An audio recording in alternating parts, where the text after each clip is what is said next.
Ladies and gentlemen, welcome back to Tap In with Tristan. We got another Fit Lab 15 segment. Got another really good student athlete right here, big time, young fella. But before we get into this segment, please make sure that you guys and ladies subscribe. Support us and hit that subscribe button and click that notification bell so that way you know when we get some more of this beautiful content. Again, I don't want to hold you. We got another big time young athlete, Mr. Nolan Epps. Give it to him. Talk to him, boss man. What we got? How you doing? My name is Nolan Epps from Long Island, New York. I'm at a JUCO right now, Monroe College right now. Appreciate you for the show. No, thank you for giving us some of your busy time, man, for real. So let's just kind of go back, man. Let's go back to early childhood years. When do we start getting into this football thing, man? Talk to me. Yeah, so I'm originally from Uniondale, New York, in Long Island, Nassau County. So I was born out there. I lived out there for a couple of years. And I started like 5 years old. My pops put me in pads right away, to be honest. Played for the Uniondale Knights, PAL, tough program. You know, good PAL program to be around. You know, started from there. I love the game ever since. To be honest. Yeah. So was you playing multiple sports, or you were just kind of locked into football? Because you know everybody has a different story. Nah, I was playing multiple sports. So I was playing football, then I was playing baseball.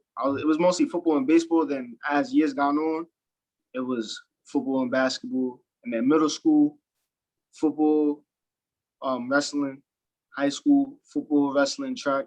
I was doing a lot. So you was doing a lot. You was doing a lot. Did you find that hard to manage, man, or you just like, man, I'm just a well-rounded athlete and I just move with the season? Yeah, I was just moving with the season, to be honest. Like baseball was just like, you know, baseball was more natural.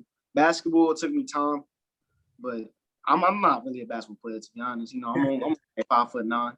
Yeah. But football was where it's at though. Like it stuck with me the whole time. Every year, you know, every year I just felt like I got better with it. So what made you gravitate more to football? You know what I mean? My pops, football family. Okay. You know, my pops in the coaching. Okay. So I was always around it. I always loved watching the game as a kid. You know, I was always around it. My pops was a high school coach. Okay. You know, he was coaching at Uniondale. He was coaching a lot of places, to be honest. He was coaching at Uniondale. He was coaching at Hampstead. He was coaching all over Long Island. Okay. So I was just following him. And I just had no choice to be in love with the game, to be honest, because I was just always around it every year. So you're around that, you know what I mean? So you have some people that are going to be watching this. When you have your dad who's heavily involved in the game, do you feel a sense of pressure? You know what I mean? A sense of pressure like, man, I got to really get this done, because not only is he involved, he knows a whole lot about this game, man. Or did you feel like it helped you quite a deal? Talk to us about that. It could go either way, to be honest, because, you know, he helped me with, like, you know, technique, or, like, you know, little, like, how do I say, little, like, what's that word? The nuances. Like, yeah, the little nuances of the game, you know, like, you know, you could run out of bounds, you know, act like you, like, dead on the sideline, you know, you could hold them this play, you know, like, little stuff like that, to be honest. Sure. And then pressure-wise, I mean, yeah, but no, I mean, like, if I drop a pass, yeah, why'd you drop that pass? Or why you fumble? You know, like, or you can't be my son for today. You know, it's like that type of conversation. Right. It was like in my head, but that stuff made me stronger mentally. Okay. During the game, if I drop the pass, you got to move on. Like, I can't think about him, because I hear him screaming in the stands, but I'm not thinking about it. You know, I'm going to flow, to be honest. So he wanted to see you thrive, man, and he will hold you accountable in his way. And you felt like that helped you to become a stronger player and more mature young athlete. That fair to say? Yes, sir. Perfect. How do we balance the books, dude? You're playing all these sports, dude. You know, you're playing a lot. Season. There's a student part to the athlete. You know, how are we dealing with that? Were we a good student? Nah, I'm not gonna lie. That's why I'm at a JUCO. So I'm keeping it a whole stack.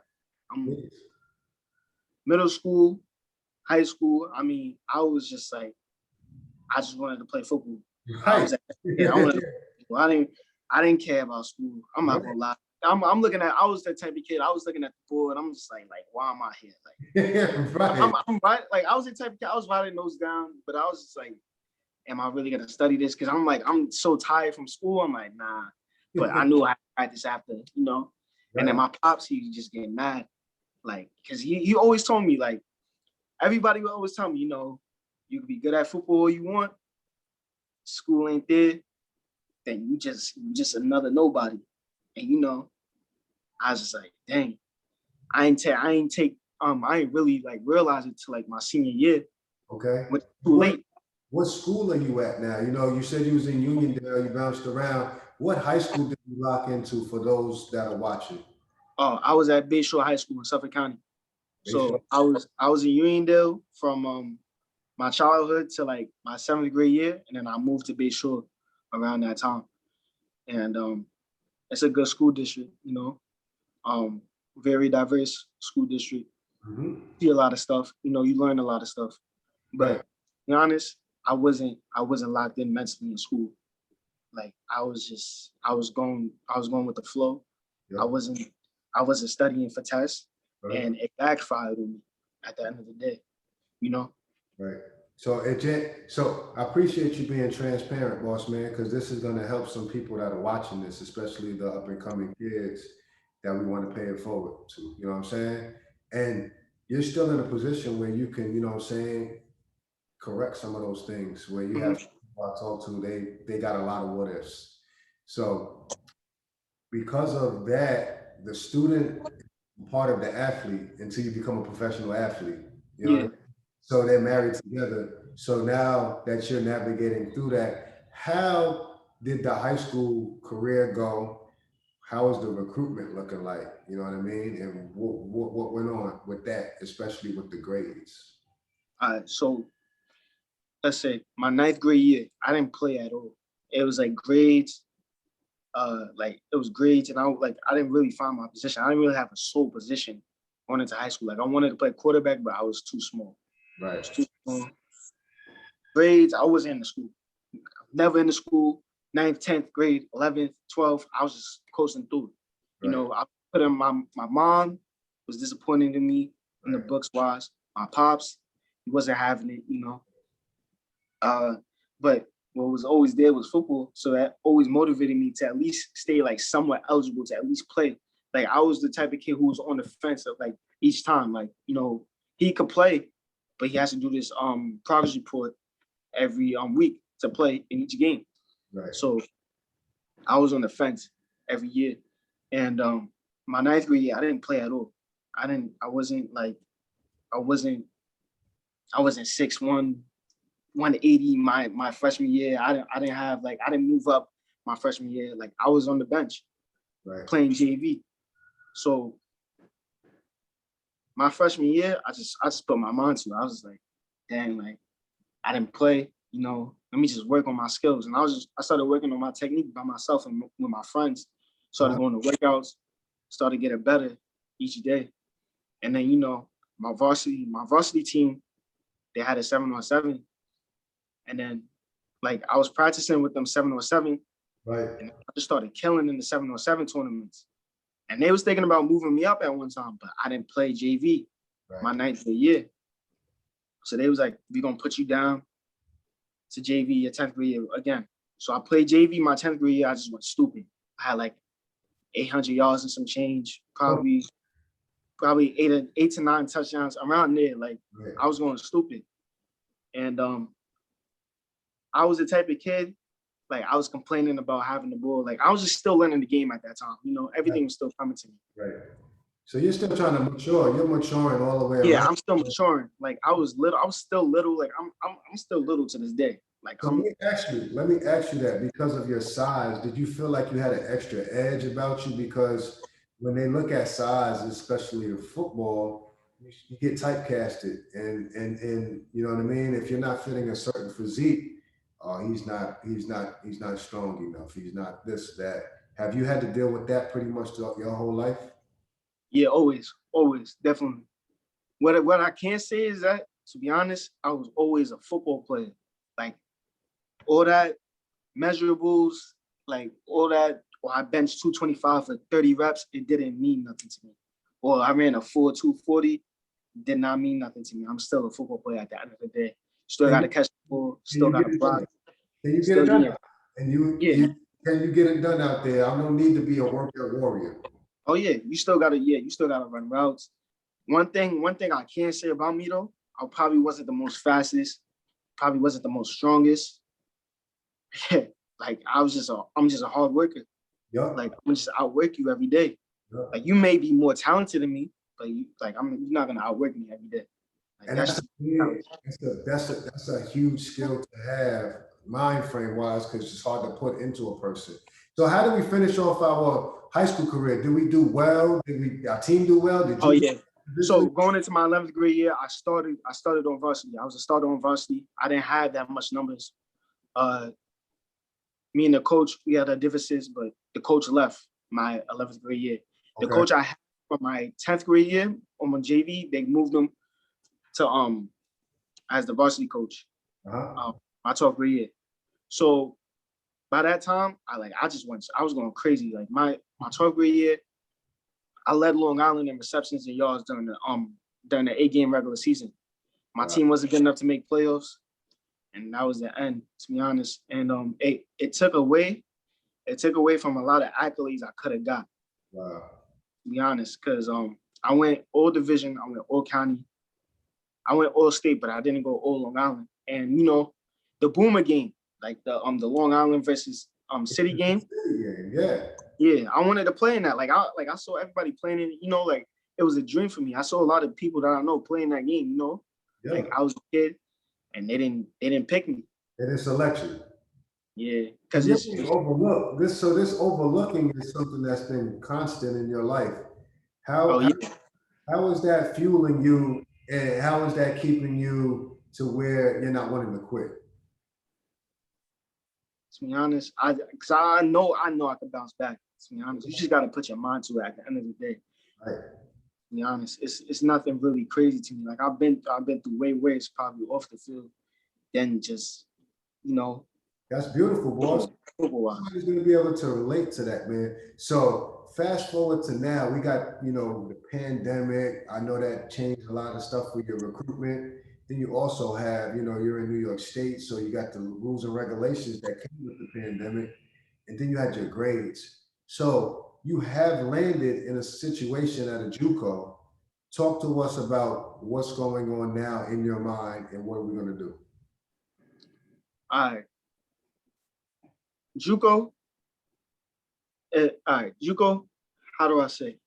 You're racing against time, and like JUCO, it's not like a place where you just go, like yeah, like I'm here. It's like no, you really trying to get out. Like you're not gonna like the school where you're gonna be at regardless where you are, because it's like the food may be nasty. The facilities might not even have facilities. Some Right. JUCO may not even have facilities. Like our facility, our weight room is owned by Steiner Sports. It's in another building. It's in a basement. Our weight room is a basement basically. Right. To be honest, we Right. gotta So you out the we mud. gotta. You out the mud for real. Oh no, it's definitely out the mud. I like our campus is not even a campus. It's just like it's a strip on the main street. To be honest, in downtown Main Street, and then we got to take a bus to the field. Like you really got to be tough, and like you're with other players that are also trying to get it out the mud too. They also trying to get that Division I scholarship too.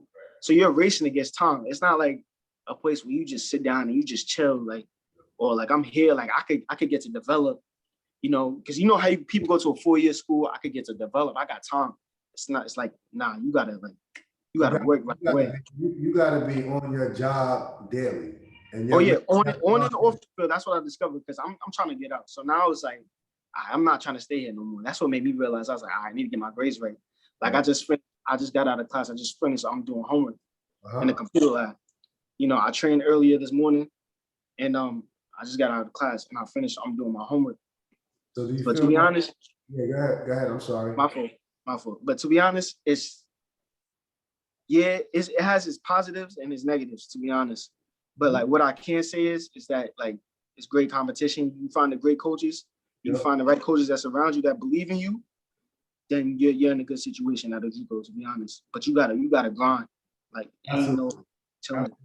What I'm hearing, boss man, and again, thank you for the transparency and keeping it 1,000. I'm hearing somebody that's owning up to, saying the things that they've done that they could have done better. That's a sign of maturity, but also recognizing it and like, yo, I'm not going to make those same mistakes again. Yeah. But I also believe in myself, my ability, and I'm going to put the work in. So somebody like that has a bright future, in my opinion. So I want to say, man, congratulations on the accolades that you did have. And I want to say congratulations on the mentality. That's one of the hardest things to put in a person. I train, I play, I'm around athletes. It's one of the hardest things to put into, and you got that, boss man.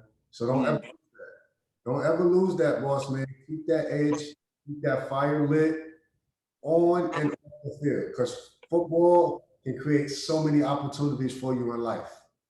Yes, sir. Take care of those grades, boss man. They're married together. Yes, sir. And it's also going to show a level of discipline for you, which I know you have, man, but you got a lot, like you said. Give some words of encouragement to the youth, and then we're going to wrap a bow on this. To be honest, you only got one time to be a kid. So you could be like all you want, I want to get out this practice, but a lot of people wish they was in your position.